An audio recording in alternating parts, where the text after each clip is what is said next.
Hi and welcome to easy spoken English Kanchi. இன்னைக்கு லெசன்ல நம்ம ரொம்ப இன்ட்ரெஸ்டிங்கான லாங் சென்டென்சஸ் ஃப்ரேம் பண்ண போறோம். இந்த லெசன் வந்து உங்களுக்கு கண்டிப்பா நியூவாகவும் யூஸ்ஃபுல்லாகவும் இருக்கும் நம்புறேன். வீடியோவை எண்ட் வரைக்கும் ஸ்கிப் பண்ணாம பாருங்க. Without any further delay let's quickly get into today's lesson. Alright, இன்னைக்கான ஃபர்ஸ்ட் சென்டென்ஸ் பார்ப்போம். நான் கஷ்டப்பட்டு உழைக்க ஆரம்பிச்சதும் ஒரு காலத்துல முடியாதுன்னு நினைச்ச விஷயங்கள் எல்லாத்தையும் என்னால சாதிக்க முடிஞ்சது. இந்த மாதிரி நம்ம டெய்லி லைஃப்ல நிறைய சென்டென்ஸ் பேசுவோங்க. நான் செய்ய முடியாதுன்னு நினைச்ச விஷயத்த என்னால செய்ய முடியுது. நான் முக்கியம் இல்லைன்னு நினைச்ச கொஸ்டின்ஸ் எல்லாம் எக்ஸாம்ல வந்தது. அதுக்கப்புறம் நான் முடிஞ்சிருச்சுன்னு நினைச்ச பிரச்சனை வந்து மறுபடியும் வந்தது. இந்த மாதிரி நம்ம பேசுவோம். இதை நம்ம எப்படி இங்கிலீஷ்ல யூஸ் பண்றோம் அப்படின்றது தான் இன்னைக்கு லெசன்ல நான் மெயின் ஃபோக்கஸா வச்சிருக்கேன். பாருங்க.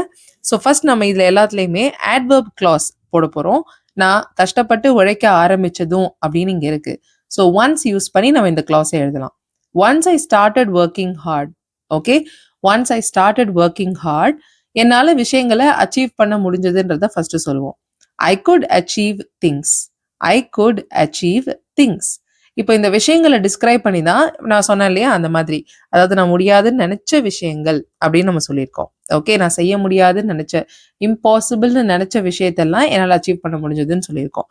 ஸோ விஷயத்தை டிஸ்கிரைப் பண்ணி நம்ம சொல்ற சென்டென்ஸ் என்னது? ஒரு adjective clause. That I thought, நான் நினைச்ச விஷயங்கள்.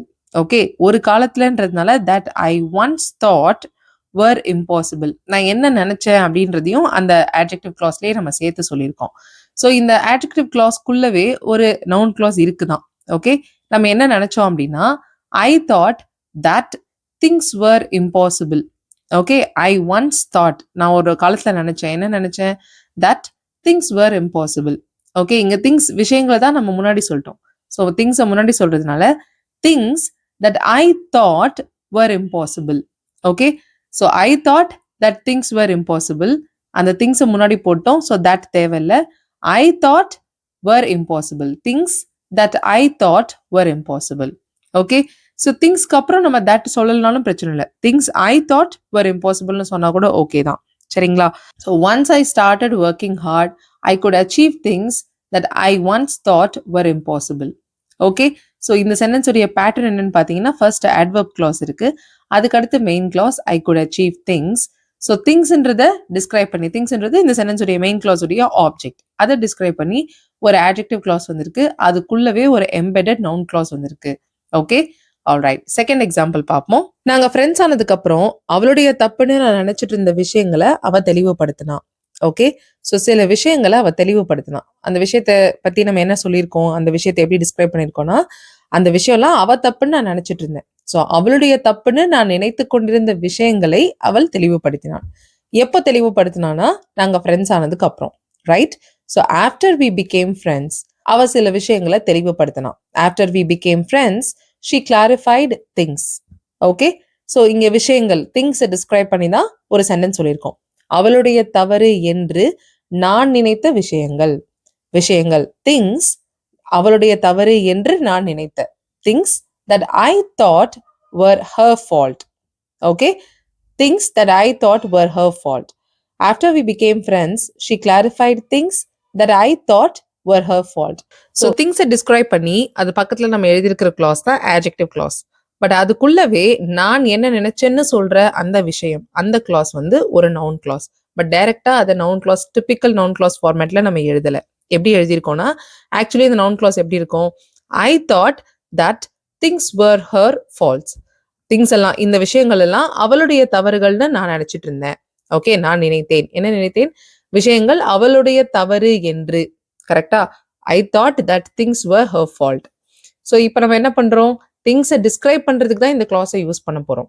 ஓகே, இந்த நவுன் கிளாஸை தான் அப்படியே திங்ஸை டிஸ்கிரைப் பண்ற, விஷயங்களை டிஸ்கிரைப் பண்ற adjective clause நம்ம யூஸ் பண்றோம். எப்படி சொல்லணும்னா, I thought that things were her fault. இத திங்ஸை முன்னாடி போட்டு things I thought were her fault, அவ்வளவுதான். ஓகே, ஸோ நவுன் கிளாஸ்ல நம்ம ஃபர்ஸ்ட் ஐ தாட்ன்ற மெயின் கிளாஸ் எழுதிட்டோம். That things were her fault, that use பண்ணி அந்த நவுன் கிளாஸை எழுதணும். ஸோ திங்ஸை நம்ம முன்னாடி டிஸ்கிரைப் பண்ணும் போது தட் தேவையில்லை. மறுபடியும் இங்க நடுவில் ஐ தாட் தட் were her faultன்னு தேவையில்லை, தட் எடுத்துட்டோம். அண்ட் திங்ஸை டிஸ்கிரைப் பண்ணும் போது adjective clauseல நம்ம thatன்ற கன்ஜங்ஷன் யூஸ் பண்ணுவோம் இல்லையா? ஸோ அதையும் இங்க யூஸ் பண்ணாலும் பண்ணலாம், இல்லைன்னா வேணாம். நவுன் கிளாஸ்க்குள்ள இருக்கிற அந்த தட் இங்க வரல. சரிங்களா? இது adjective clauseக்கான that. நவுன் கிளாஸ்ல இருக்க that வந்து தேவையில்ல, அது போயிடுச்சு. ஓகே, that thingsன்றது முன்னாடி திங்ஸா வந்துருச்சு.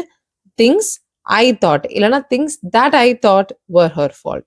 Okay, alright. தேர்ட் எக்ஸாம்பிள் போலாம். உங்களுடைய மைண்ட் செட்டை நீங்க மாத்துனதும் இப்ப கஷ்டமா இருக்கிறதா நீங்க நினைக்கிற விஷயங்கள் எல்லாத்தையும் நீங்க ஈஸியா செய்யலாம். ஓகே, விஷயங்கள்ல நீங்க ஈஸியா செய்யலாம். எப்போனா நீங்க உங்களோட மைண்ட் செட்டை மாத்துனதும். இதை ஃபர்ஸ்ட் சொல்லலாம். Once you change your mind set, once you change your mind set, adverb clause எழுதிட்டோம். நீங்க விஷயங்களை ஈஸியா செய்யலாம்னு சொல்லி மெயின் clause சொல்லியிருக்கோம். எப்படி எழுதலாம்? You can easily do things. நீங்க விஷயங்களை ஈஸியா செய்யலாம். You can easily do things. என்ன விஷயங்கள்? விஷயங்களை டிஸ்கிரைப் பண்ணி என்ன சென்டென்ஸ் சொல்லியிருக்கோங்க? நீங்க கஷ்டம்னு, இப்போ கஷ்டம்னு நினைக்கிற விஷயங்கள். Okay, so things that you think are difficult. இப்போன்றதுனால யூ நவ் திங்க் ஆர் டிஃபிகல்ட்னு சொல்லலாம். Things that you now think are difficult. You can easily do things that you now think are difficult. You now think that things are difficult. கரெக்டா? You now think that things are difficult. That போயிடுது, திங்ஸை முன்னாடி சொல்றோம். Things that you now think are difficult. Okay, alright. Fourth example பாருங்க. நான் என்னோட டைமை value பண்ண ஆரம்பிச்சதும், நான் முன்னாடிலாம் அவசியம்னு நினைச்ச கான்வர்சேஷன்ஸை அவாய்ட் பண்ணேன். ஓகே, ஸோ நான் என்னோட டைமை வேல்யூ பண்ண ஆரம்பிச்சதும் நான் கான்வர்சேஷன்ஸை அவாய்ட் பண்ணேன் அப்படின்றத ஃபர்ஸ்ட் சொல்லுவோம். when I started valuing my time, when I started valuing my time, நான் கான்வர்சேஷன்ஸை அவாய்ட் பண்ணேன். I avoided conversations.